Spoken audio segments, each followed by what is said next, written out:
오늘은 주기도문 5번째 시간인데요. 나라가 임하시오며, 이런 제목의 말씀 함께 나누도록 하겠습니다. 어제 주일 예배를 준비하면서 머리도 좀 식힐 겸 해서 교회 주변을 이렇게 돌아보았습니다. 제가 이렇게 돌아볼 때 꼭 들리는 장소가 한 곳이 있는데, 이 교회 본당 지하 1층에 영유아 유치부실 옆에 보면 이 자그마한 바깥에 화단이 있습니다.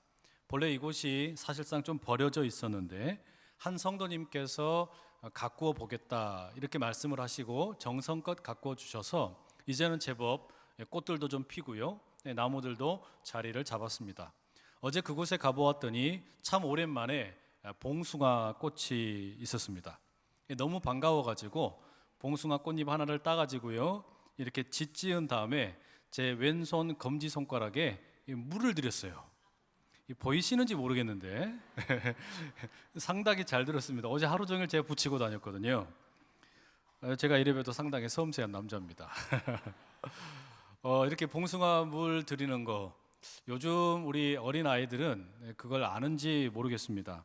과거에는 봉숭아 꽃도 따고 잎도 따고 잘 찌은 다음에 거기에다 뭐 백반도 넣고 이렇게 해가지고 손가락을 묶어가지고 손톱에 바른 다음에 밤새도록 두었다가 이렇게 확인하곤 하지 않았습니까?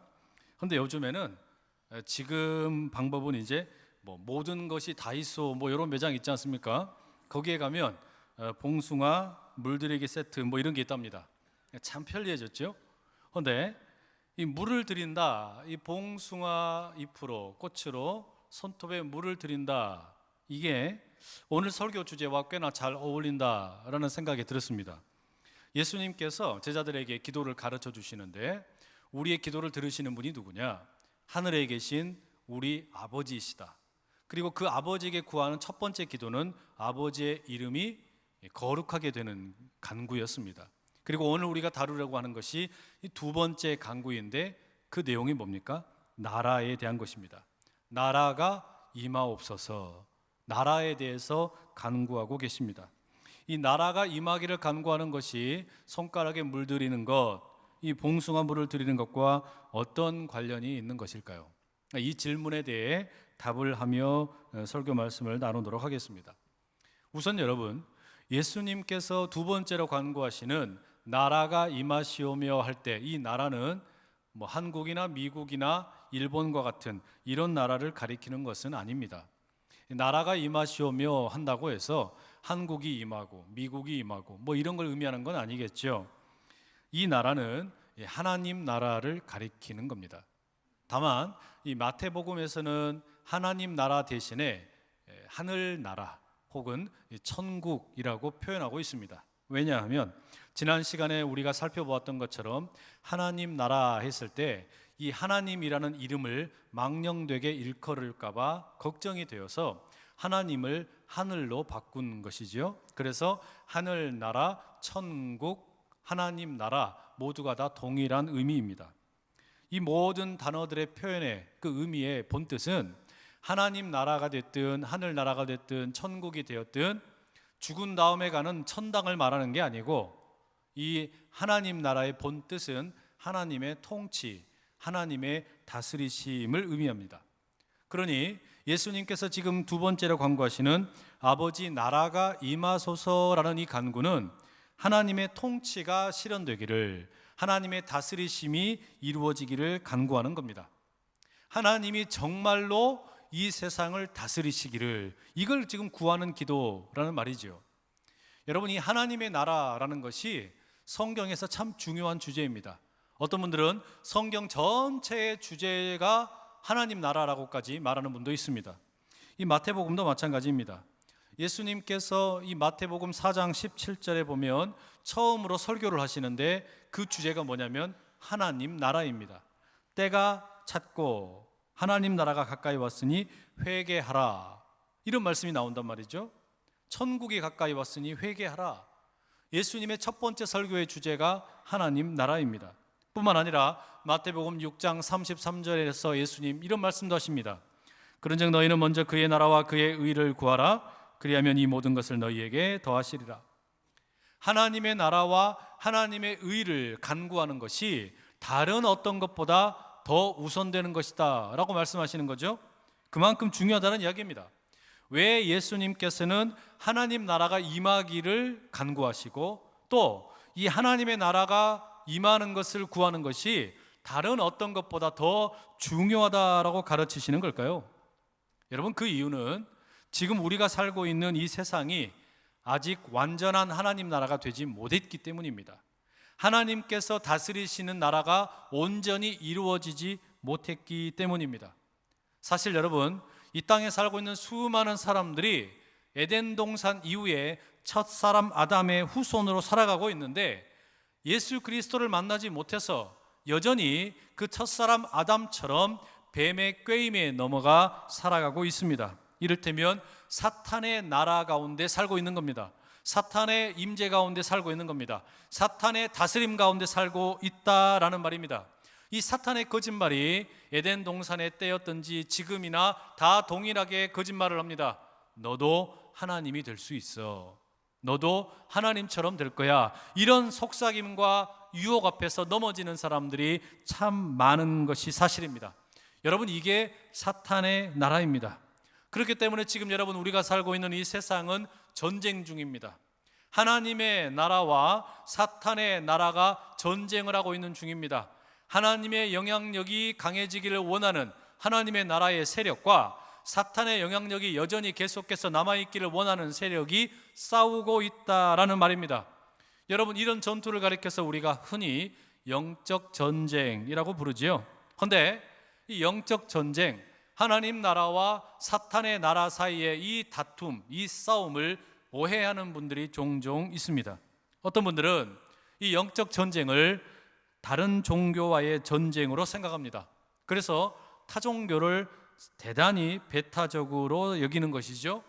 이 열심이 너무 지나쳐서 심지어 절에 가가지고 불상을 두드러 깨기도 합니다. 또 여호수아와 이스라엘 백성들이 이 땅을 밟아서 여리고 성이 무너지게 만들었던 것처럼 다른 종교의 사원에 가서 땅 밟기를 열심히 합니다. 그러면 그 사원이 무너질 것이라고 생각하는 것이죠. 이런 게 영적 전쟁이라고 생각하는 분들이 있습니다. 그렇지 않습니다. 또 어떤 분들은 영적 전쟁을 영적인 것과 육적인 것 사이의 다툼이라고 생각하는 분들도 계십니다. 우리가 이 땅에 살면서 영적인 것은 하나님과 관련된, 예를 들면 예배드리고 찬양하고 말씀 보고 기도하고 전도하는 것, 이런 것은 영적인 것이고, 내가 돈을 벌기 위해서 회사에서 일하는 거, 가정에서 자녀들을 양육하는 거, 아파트에서 부녀의 회장 활동을 하는 거, 이런 것들은 육적인 것으로 별로 중요하지 않은 것으로 취급하는 겁니다. 그래서 영적 전쟁 그러면 육적인 일, 이런 것들은 다 버려버리고 그냥 영적인 일에만 집중하는 거, 이게 영적 전쟁이다 가르치는 사람들이 있습니다. 그렇지 않습니다. 진짜 영적 전쟁이 뭐냐? 하나님의 나라와 사탄의 나라 사이에서 벌어지고 있는 이 진정한 영적 전쟁의 의미가 뭘까요? 그것은 물을 드리는 겁니다. 물을 드린다. 여러분, 하나님의 그 선한 영향력으로, 하나님의 가치관으로 나를 물들이는 것이 영적 전쟁입니다. 하나님께서 기뻐하시는 것으로 나를 물들이는 거예요. 하나님 나라의 색깔을 가지고서 나의 마음과 나의 생각과 나의 의지를 물들이는 것, 이게 진짜 영적 전쟁의 핵심이라는 겁니다. 여러분, 그러면 하나님의 그 선한 영향력의 색깔은 무엇입니까? 예수님께서 이 하나님 나라에 대해서 참 많이 가르치셨습니다. 사복음서에 가득하게 하나님의 나라가 어떤 것인지에 대해서 자세하게 일러주십니다. 이 다양한 예수님의 가르침을 사도 바울은 로마서 14장 17절에 이렇게 단순하게 요약합니다. 하나님의 나라는 먹는 것과 마시는 것이 아니요 오직 성령 안에 있는 의와 평강과 희락이라, 이렇게 요약하고 있습니다. 하나님의 나라의 색깔이 뭐냐? 하나님의 나라라고 하는 것은 본래 죄인이었던 나를 예수 그리스도의 십자가의 죽으심으로 인해 의롭게 만드시고, 그 의롭게 됨으로 인해서 하나님과 그리고 주변에 있는 사람들과 평화를 얻게 되고, 그 평화로 인하여 마음으로부터 진정한 기쁨이 솟아나는 것, 그 의와 평화와 기쁨이 하나님 나라의 색깔이다라고 사도 바울이 가르치고 있습니다. 여러분, 우리가 잘 아는 한자 성어 중에 근묵자흑이라는 한자 성어가 있지요. 먹을 가까이 하다 보면 나도 모르게 검어진다, 검게 된다, 뭐 그런 뜻입니다. 이 마찬가지입니다. 여러분, 하나님 나라와 사탄 사이에서 벌어지고 있는 영적 전쟁이라는 것이 뭐냐? 사탄을 가까이 하는 것이 아니고, 사탄의 어떤 속삭임을 가까이 하는 게 아니고 하나님을 가까이 하는 겁니다. 하나님의 다스리심을 가까이 하는 겁니다. 그러다 보니까 나도 모르게 하나님 나라의 색깔들이 물들게 되는 것, 이게 영적 전쟁이라는 겁니다. 나의 마음과 나의 생각과 나의 뜻 가운데 하나님 나라의 그 색깔, 정의와 평화와 기쁨이 임하게 되는 것, 여러분, 이게 하나님 나라, 그 나라를 위한 영적 전쟁이라는 겁니다. 만약에 여러분, 우리가 하나님을 가까이 하지 않으면, 하나님의 다스리심을 가까이 하지 않으면 무슨 일이 벌어지는 거냐? 내 마음이 더러워집니다.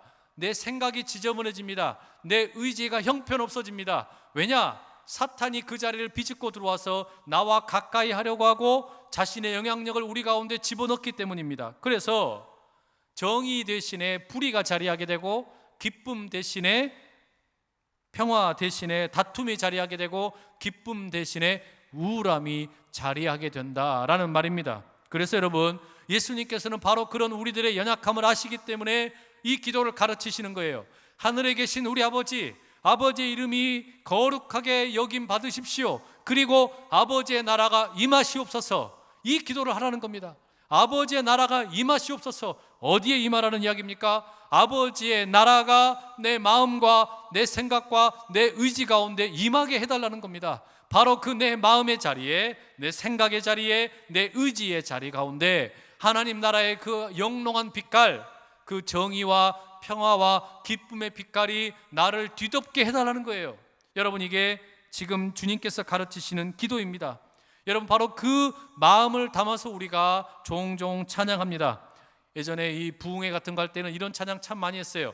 내게 강 같은 평화, 내게 샘 솟는 기쁨, 내게 바다 같은 사랑. 다들 아시지 않습니까?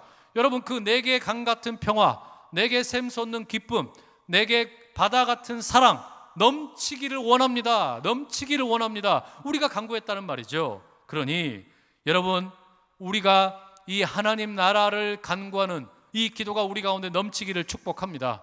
우리가 이 기도를 드림으로 인해 내 마음 가운데, 내 생각 가운데, 내 의지 가운데 하나님의 영롱한 아름다운 빛깔이 마치 손톱 가운데 봉숭아 물이 들듯이 우리 마음의 자리에, 생각의 자리에, 의지의 자리에 하나님의 색깔이 물들 수 있기를 간구하며 나가는 우리 다 되기를 축복합니다.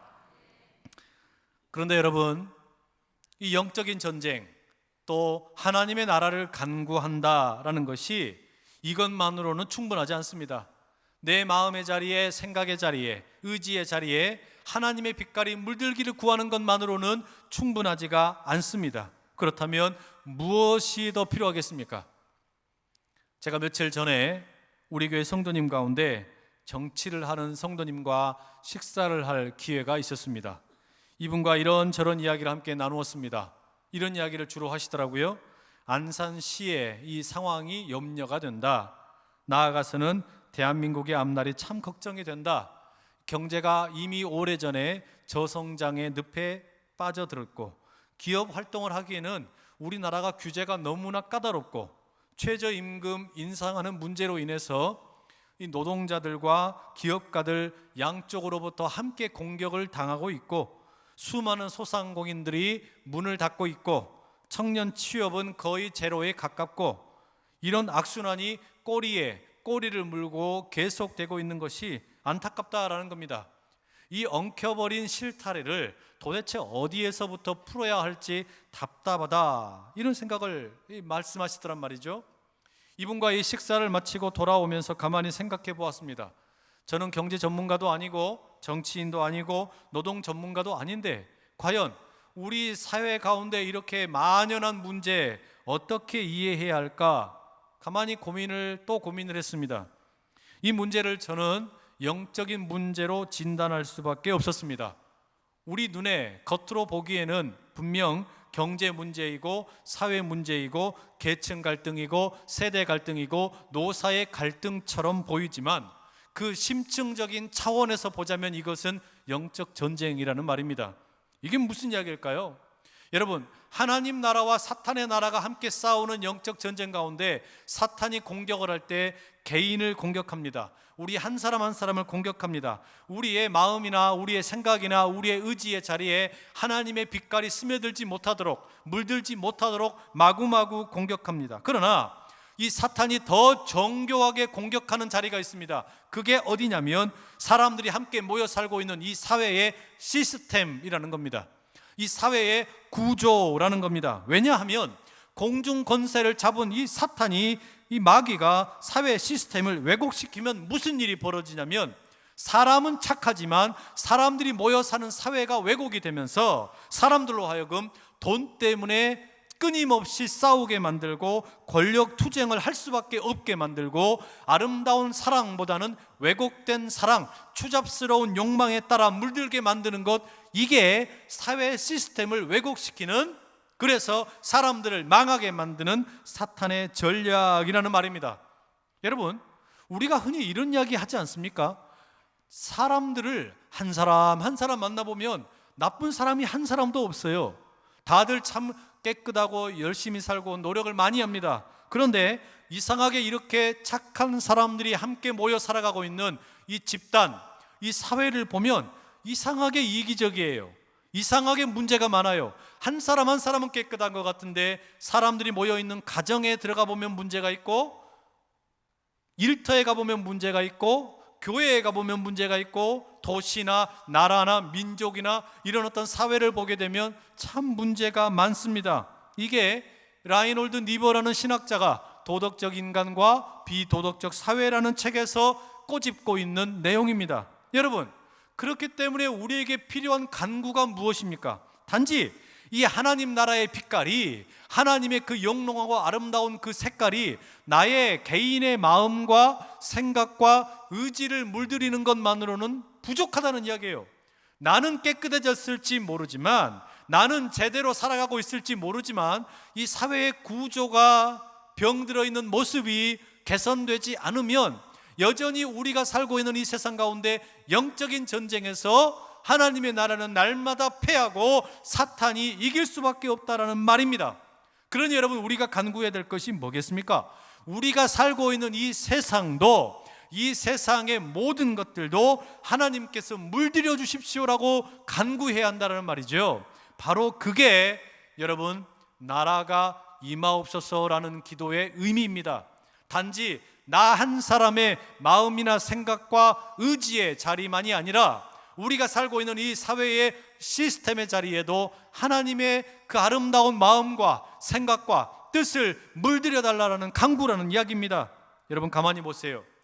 나 개인에게도 마음이 있고 생각이 있고 의지가 있는 것처럼 가만히 보면 우리가 살고 있는 이 공동체에도 마음이 있고 생각이 있고 의지가 있습니다.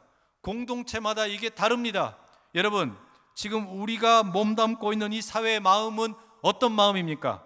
정의롭고 평화롭고 기쁨이 넘치는 그런 마음입니까?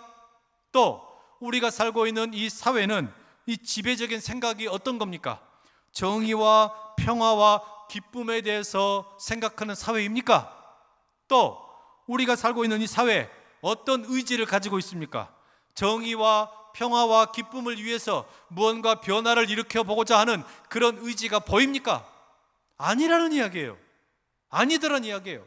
가만히 눈여겨보면 우리 살고 있는 이 사회가 그런 모습이 너무나 부족하다라는 이야기입니다. 그래서 이걸 그냥 손 놓고 있지 말고 내가 하나님 나라를 간구하면서 나 한 사람이 변화되는 것만큼이나 이 세상, 내가 살고 있는 우리 교회, 우리 사회, 우리 가정, 우리 일터가 그렇게 변화되도록 간구하자라는 말입니다.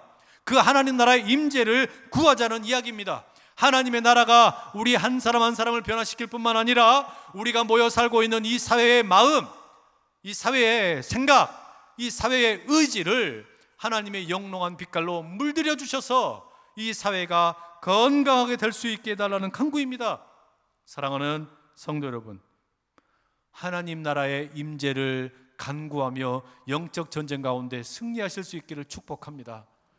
먼저는 나의 마음과 생각과 의지의 자리 가운데 하나님 나라의 아름다운 색깔로 아름답게 물들기를 간구하고, 나아가서는 우리가 함께 살고 있는 이 공동체를 위해서 기도해야 된다는 말이에요.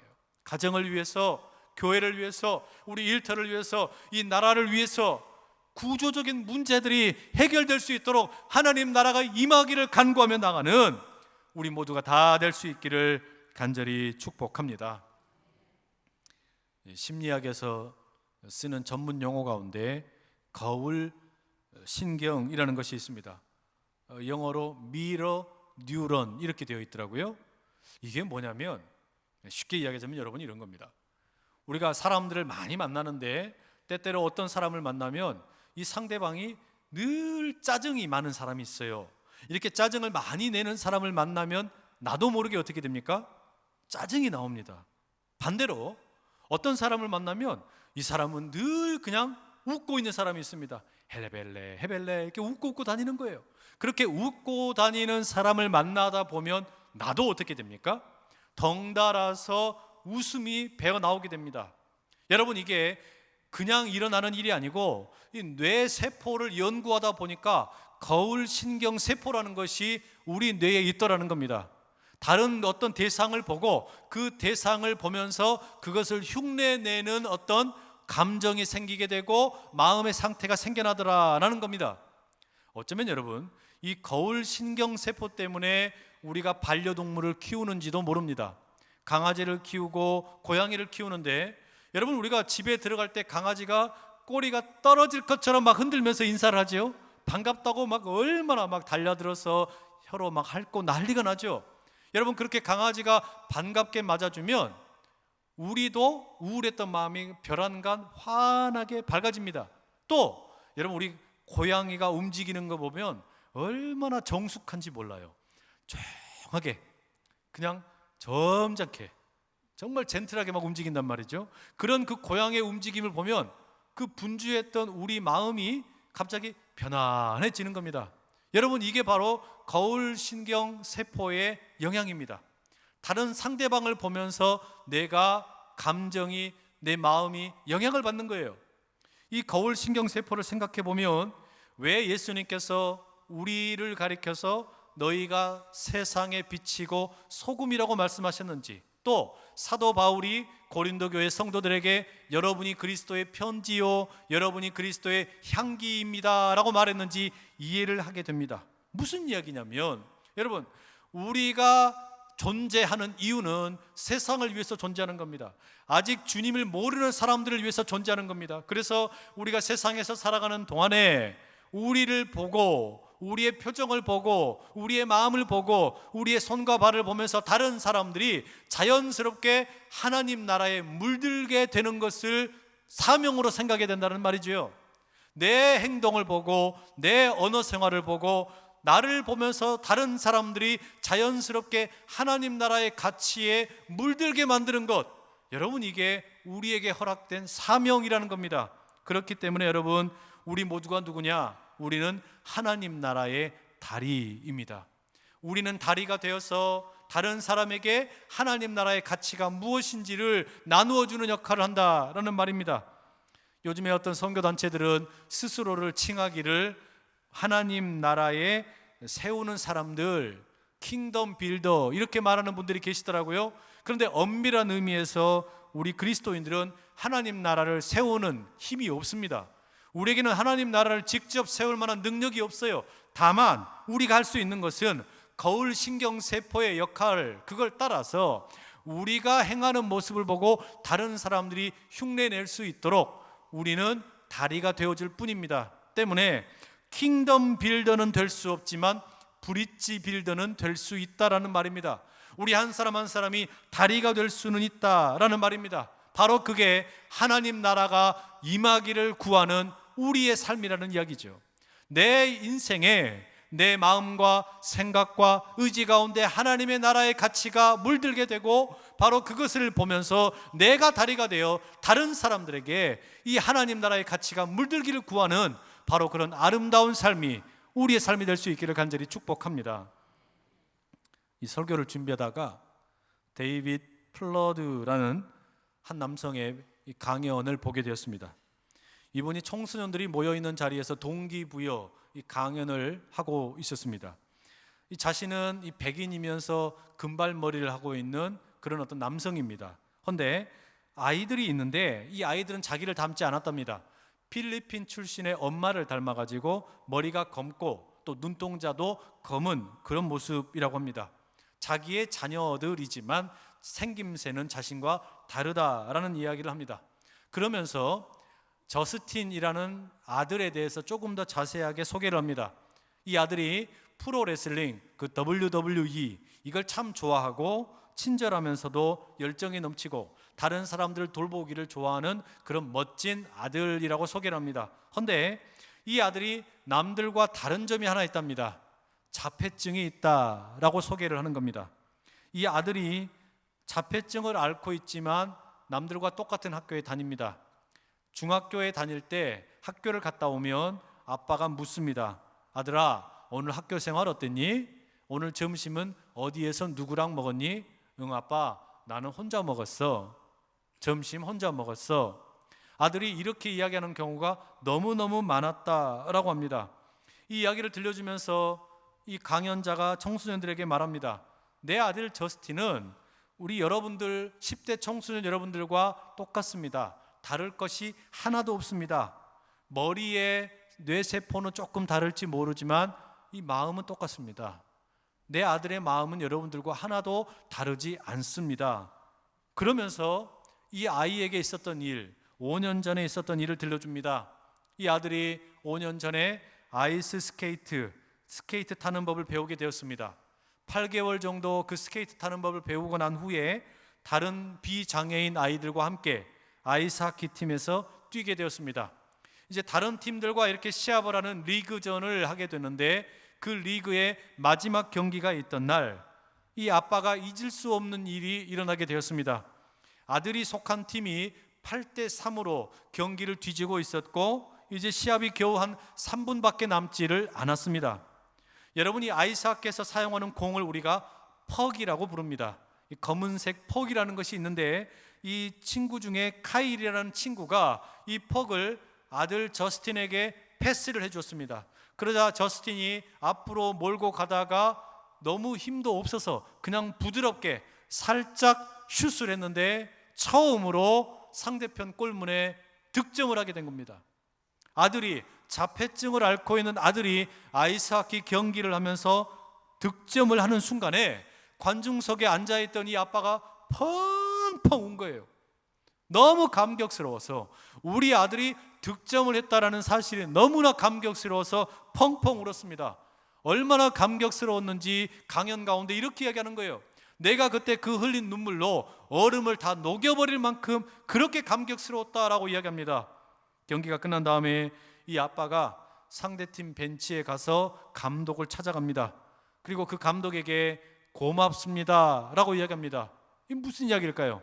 왜 상대팀 감독에게 고맙다고 이야기합니까? 사실 자폐증을 앓고 있는 아들은 자기 힘으로는, 자기 능력으로는 도저히 슛을 해서 득점을 할 수 있는 능력이 없는 겁니다. 그런데 상대편의 아이들이 배려를 해줘가지고 이제 마지막 경기이고 이미 승부는 결정이 났으니 이 저스틴에게 골을 넣을 수 있도록 우리가 기회를 주자, 이렇게 해줬다라는 겁니다. 그게 너무 감사해서 그 감독에게 고맙다 인사를 합니다.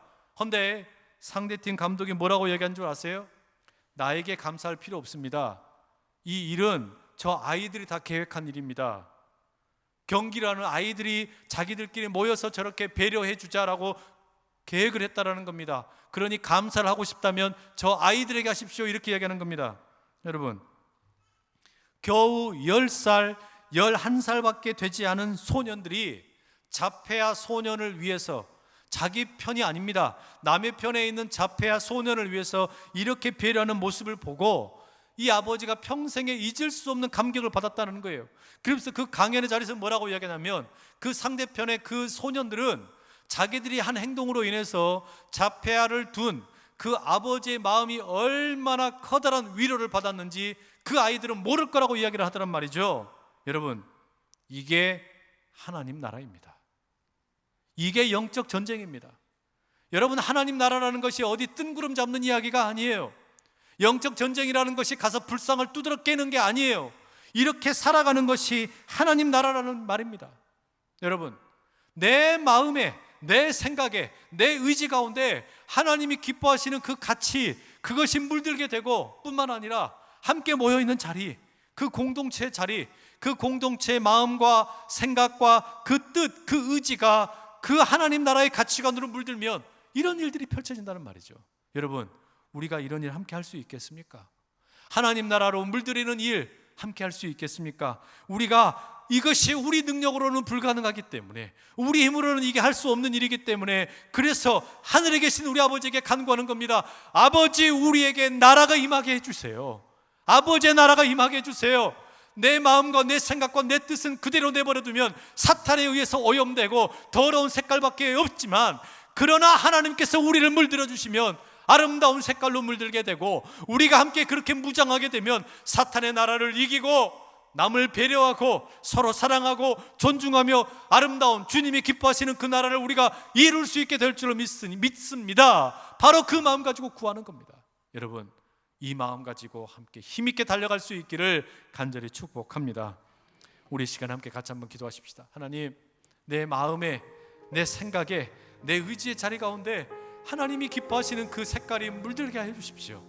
우리가 함께 모여 살고 있는 이 세상이 하나님이 기뻐하시는 색깔로 물들게 하여 주십시오. 그리하여서 그냥 내버려두면 사탄에 의해서 오염될 수밖에 없는 우리들이지만, 우리 주님이 그렇게 함께 하시면 우리가 승리하며 살게 될 줄 믿사오니, 주여 나를 도와 주옵소서. 하나님의 나라가 임하게 하여 주시옵소서. 우리 그 마음의 소원을 가지고 주여 힘있게 세 번의 치며 기도합니다. 주여, 주여, 주여. 아버지 하나님, 사랑하는 아버지 하나님, 간절히 구합니다.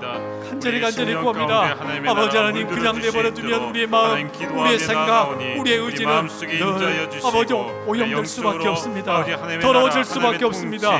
그러니 주여, 아버지의 나라가 나에게 임하기를 소원합니다. 이 세상 가운데 임하기를 소원합니다. 그래 주님, 영적인 전쟁 가운데 승리하고 주님께서 기뻐하시는 색깔에 온전히 물들어서 살아가는 우리 모두가 다 되게 하여 주시옵소서. 하늘에 계신 우리 아버지, 아버지의 이름이 기도하는 우리를 통해 거룩하게 여김받기를 원합니다. 뿐만 아니라 아버지의 나라가 나의 마음과 나의 생각과 나의 의지를 물들이게 하시고, 내가 살고 있는 우리 사회 시스템과 이 구조를 아름답게 물들일 수 있기를 간절히 구합니다. 하나님께서 나를 물들여 주지 아니하시면 악한 사탄마귀가 나를 물들이고 악한 사탄마귀의 지배를 받으며 살아갈 수밖에 없는 연약한 우리들이오니, 주여 우리를 불쌍히 여기시고 하나님 나라에 물들여 살아가는 아름답고 복된 주의 백성들 다 되게 하여 주시옵소서. 거룩하신 예수 그리스도의 이름으로 간절히 기도드립니다. 아멘.